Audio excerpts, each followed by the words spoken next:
جواتا پارێزگەهێ هەڵبژارتیان خەڵکێ پارێزگەهێ ناو خەڵکێوێژی چەف لە خزمەتە وان ئەندامانایەن کو بدەنگێ وان هاتینە هەڵبژارتن لێ ji bernebûna sîstemê la merkezî civat xop lawast bînît û serokê civata parêzgeha Duhokê jî dibêjît bi sîstemê la merkezî mifadarên yekem dê Duhokê bît.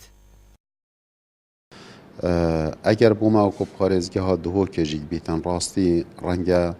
mifadaret êkî em bîn سنورê parêzgeha Duhokê ji ber çend egereka êk egerê here serekî diyare devera parêzgeha Duhokê samanê xwe siruştî geleka dewlemend e xelkekê zêde zêde camêriyê heyo yê pêgîr e ebdana hemî risumat û bac û wate dahatê parêzgeha Duhokê li ast xelkê wê û li fermanberê wê dahatekê xirab nîne yê baş e ya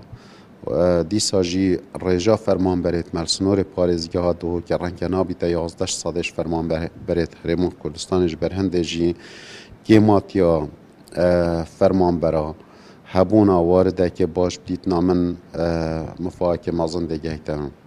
Serokê lîstaya girtû lê civata parêzgeha Duhokê dibêjît hevrekiyên siyasî Duhok bûye qurbanî û daxwaz dikin ku sîstemê la merkezî bihête cêbecêkirin ji bo hemî parêzgehan. یاره جێبەجێکردنە دا ئەف کارە نەهاتەکردن ڕاستیژی پارێزگەها Duhokê میوەرە باشترین ئەم بژین مفادترین پارێزگا دەبێتن کو هەکە ئەف بێتە جێبەجێکردن چکایکە تو بێساکە ئەو سیستم ئەو ستەمی پارێزگا Duhokê دەکردن چەندەها ساڵە کو شین بژین بەر شین بژین سرعات دیت حزبی احتمال گرنگی پتر هەولێر و سلیمات دەدەن Duhokê هاتە ئیهمالکردن ئەوە بە حالەتێدا بژین بودجیا خۆیان تایبەت هەبێتن هەر وەسا هەکە تو ساکە ئەو وەردە بۆ پارێزگاها Duhokê تن کو بونمون هكذا سحكي جمهور إبراهيم خليل همي سيستمات همي دولتها هر جمهور كيكل سر هر سنورة هر بارت كيكل بتن بشكش بوية هر وصا أو بالاو جهت يت غازي جلوية كوج جمارة كامزنا هكذا سيستم بترودولا برجري كود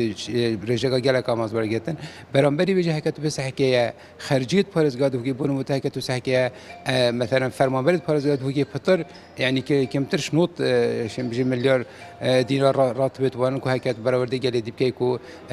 کمترش 12 صدیش فرمان بره. اوه همین بوده اگر هندی کو پارێزگاها Duhokê بتر شن بجن فایدهش بی بابد بکتن وکو جواتا پارێزگەها سلێمانیە بڕیارە سیستەمê la merkezî derêxistiye û civata parêzgeha Duhokê jî her 5 fraksyon digel cêbecêkirina vî sîstemî ne û li dîv gotina wan mifadarên êkem bû vî projeyê parêzgeha Duhokê ye. Karwan Sadiq Gelê Kurdistan Duhok.